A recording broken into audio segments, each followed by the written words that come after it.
How do I practice pattern recognition? You just mean like pattern recognition in general? Like a neutral? So something I'm still learning with JP is like, you know, if you ever see me poke with Rashid, you see I have like set patterns I poke with, right? Like if my stand mean kick hits versus my stand mean kick on counter hit versus on punish counter. Wow, that really slowed me. I choose a different poke or I don't poke at all, depending on how far I poke them as well, right?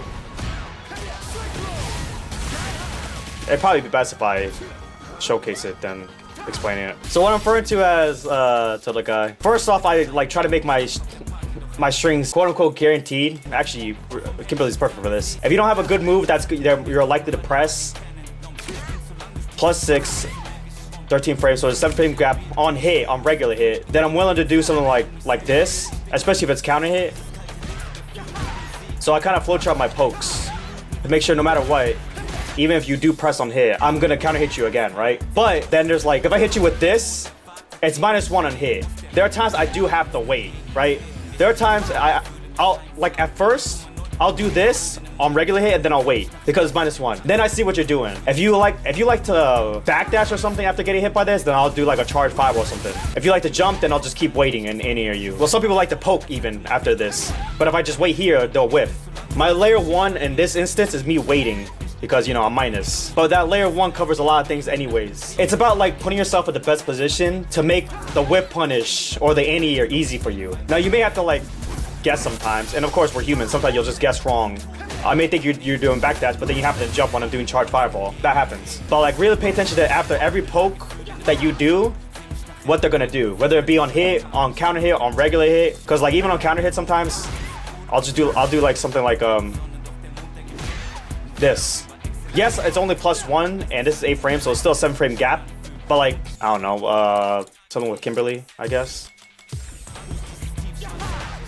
I'll hit you. You know? Because this is your go-to button as Kimberly. So it's fine for me to press stand mean kick after I counter hit heavy kick. I wouldn't press stand mean kick all the time, even especially if it's regular hit, but a counter hit more likely to. How did you translate this concept when you were learning JP? I still haven't. Not entirely, at least. I'm still learning some things here and there. Because you also have to learn, what I mostly learn about JP is the pushback. It's the same concepts, you know? It's the same concepts, you just translate to a different character. You look at the numbers with the frame data, and then you look at the pushbacks with the normals. So what I actually like the fact that I've been doing this more with JP. So, especially when I have them cornered, say like you're pressuring them, you pressure a lot with pokes, right? Like you don't always just want to like go in some way, whether it be jump or drive rush or whatever. You pressure with pokes like heavy punch, stand medium punch when they're cornered. But now what I'm thinking of doing more is like stand mean kick, because it's hit confirmable. It's hard, but it's doable. But this gets a lot of pushback. But basically this has more pushback than like all of his other mediums besides stand mean punch, of course. A lot of people, they like to poke as soon as they're done blocking, right? To take their turn back, or they're trying to fight their way out the corner. Perhaps like clutch like kick. I mean, yeah, you could be creative with it. I was actually coaching, what was it, Sherry Jennings yesterday. I was trying to describe this. You really have to like pay attention to your opponent's timings on defense. When you pressure someone on wake up, it's okay to be wrong. It's okay to make them block a normal and they block it out. Okay, you were wrong. You should have thrown them, right? That's fine. Like, as long as you still understand your pressure and know their timings, you can still set them up for like a whip punish or an anti-air if they jump back. So, I mean, maybe something like that will work. Let me see. Yeah, something like that would work. But like I said, you can get creative with it. People have set timings on when they press their mediums on defense. So like, yes, this right here would work, but some players press that medium button after 2 light kicks, but then they delay it. Because it would be the same timing as if they blocked the stand mean kick and this string.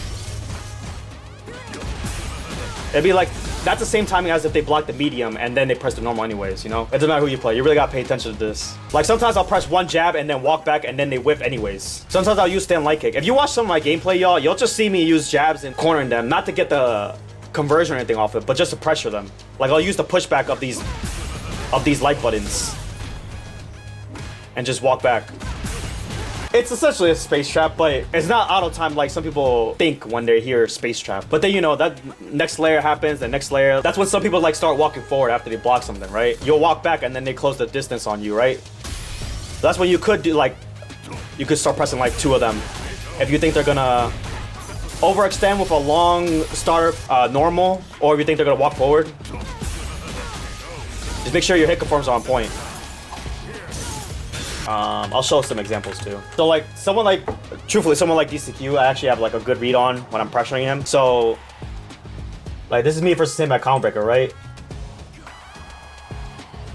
And like, I used crouch medium punch, stand medium punch, and I use stand medium punch as like that poke. I use it as a poke, and it has great pushback to it. So I'll use it as a poke and a pushback to it, and it's +1, so that helps too. But then that's when I start walking back, and I get him to whiff the crouch medium punch, right? So again, this is like something a read I have on him. Again, crouch medium punch, stand medium punch, and I use it to walk back, and I get him the whiff. Again, because of it. So this is dependent on your opponent and their timing, something you're gonna really pay attention to, like I said, when you, whatever opponent you play. When I was talking about the walk forward instance, like right here, right? So I go for stand heavy punch again, and it has great pushback to it. So then I walk back and wait. I didn't get the whip punish, I should have gone for it, but I just didn't. But that's enough for me to know that he's not gonna be doing that again, because his normal whiffed. So he's gonna wanna walk forward and then press his button. Otherwise his normal's gonna whiff again. So I do this, his normal whiffs. Alright, he's gonna walk forward next time I get him to block a stand heavy punch. I get him to block a stand heavy punch, he walks forward and then buttons, but that's enough for my second heavy punch, immediate second heavy punch to connect. And then I'm ready for the confirm. So you just gotta be quick with it, you gotta recognize like how to set up these moments to get the hits on them. Hopefully it helped anybody else who's looking for that kind of advice. But yeah, using your hit confirmable normals as pressure while also have good pushback to it, I think it's really important.